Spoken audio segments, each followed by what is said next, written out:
ایٹمی طاقت، انسان کی بنائی ہوئی طاقت، اس پر انسان فخر کر رہا ہے اور اپنے آپ کو اتنا طاقتور سمجھ رہا ہے کہ وہ دوسرے کمزور ملکوں کو نابود کرنے کے لیے تیار ہو گیا ہے اور اپنی عالمی حکمرانی کی طرف جو ہے اس کی سوچیں جا چکی ہیں اور وہ عالمی حکمرانی چاہتا ہے۔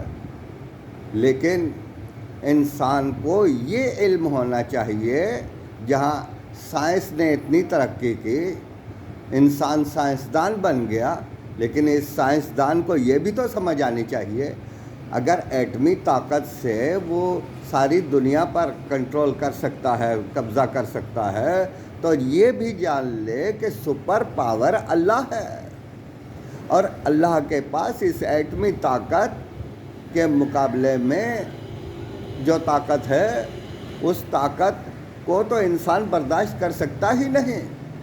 موت اللہ کے ہاتھ میں ہے، حیات اللہ کے ہاتھ میں ہے۔ اللہ چاہے تو جو ہے ایٹمی طاقت تو کیا اللہ ایک زلزلہ لے کر آ جائے، ارتھ کاک سے اللہ پوری زمین کو الٹ دے، پوری زمین کو پھاڑ کر رکھ دے، پہاڑوں سے آگ کو نکال کے ان کے اوپر پھینکے، جیسے سورج کے اندر سے آگ نکال سکتا ہے، سورج کے اندر سے روشنی نکال سکتا ہے تو آگ بھی نکال سکتا ہے، اور سورج کو گرہن لگا دے تو روشنی کو بالکل روک بھی سکتا ہے، اس پوری دنیا کے اندر اندھیرا بھی چھا سکتا ہے۔ کیا طاقت ہے انسان کے پاس اس کے مقابلے میں؟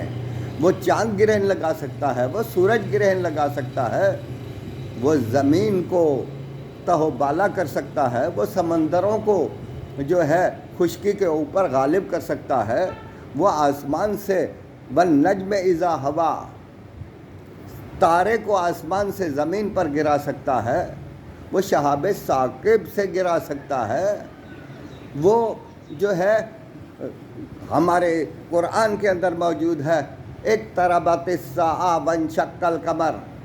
ہمارے پاس آج بھی محمد جیسا محمد موجود ہے جو اپنی انگلی کے اشارے سے چاند کو دو ٹکڑے کر سکتا ہے، جو اپنی انگلی کے اشارے سے سورج سے آگ زمین پر برسا سکتا ہے، جو چاہے تو اللہ قہار اور اللہ کی طرف سے جو ہے عذاب بھی نازل ہو سکتا ہے۔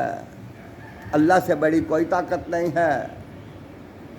انسان اپنی طاقت کے گھمنڈ میں انسان کو اپنے زیر دست نہیں کرے اور غریب ملکوں اور کمزوروں کے اوپر حکومت کا نہ سوچے۔ حکومت اللہ کی ہے، اللہ کے سوا کسی کی حکومت نہیں ہے۔ دنیا چھوٹی سی ہے، کائنات بہت بڑی ہے جس کا حکمران اللہ ہے، اور اس اللہ نے بقیت اللہ کو وہ ساری حکمرانی دی ہے۔ بقیت اللہ کون ہے؟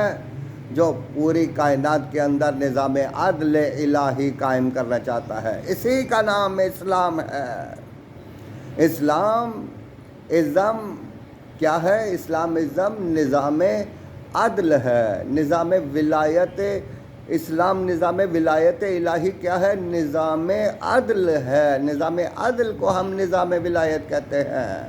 اگر عدل قائم ہو جائے تمام مذاہب کے اندر، تمام ادیان کے اندر، تو ہم کہیں گے کہ اسلام قائم ہو گیا۔ اگر عدل قائم ہو جائے پوری زمین کے اوپر تو ہم کہیں گے حکومت الہی، حکومت مہدی، حکومت امام زمانہ، حکومت عدل قائم ہو گئی۔ حکومت عادل حکمران کے وسیلے سے قائم ہوگی۔ اس عادل حکمران کا نام امام مہدی ہے۔ امام مہدی کے سوا اس زمانے میں اس وقت کوئی بھی نظام عدل کو نہیں قائم کر سکتا۔ خواہ کوئی اپنے آپ کو جسٹس کہے، چیف جسٹس کہے، یا پوری دنیا کے اندر تمام ججز بھی مل کے ایسا نہیں کر سکتے۔ اگر کر سکتے ہوتے تو کر کے دکھا دیتے۔ تمام ممالک کے اندر جسٹس موجود ہیں، چیف جسٹس موجود ہیں، انہوں نے لا کو پڑھا ہے، قانون کو پڑھا ہے، لیکن اس کے باوجود عدل کو قائم کرنے میں ناکام ہے۔ اگر عدل کو قائم کرنا ہے تو عادل حکمران کی ضرورت ہے، اور اس کے 313 وہ عادل سپاہیوں کی ضرورت ہے، وہ عادل وہ عادل وہ عادل وہ جسٹس جو امام زمانہ کے عدل کو جانتے ہیں کہ عدل الہی کیا ہے، عدل بقیت اللہ کیا ہے، وہ اس دھرتی پر اس زمین پر قائم کریں گے تو سارا جہان نظام عدل میں آ جائے گا۔ یہ دنیا کے اندر مختلف ملکوں میں کتنے لائرز ہیں لیکن ان سے نظام عدل قائم نہیں ہو سکا۔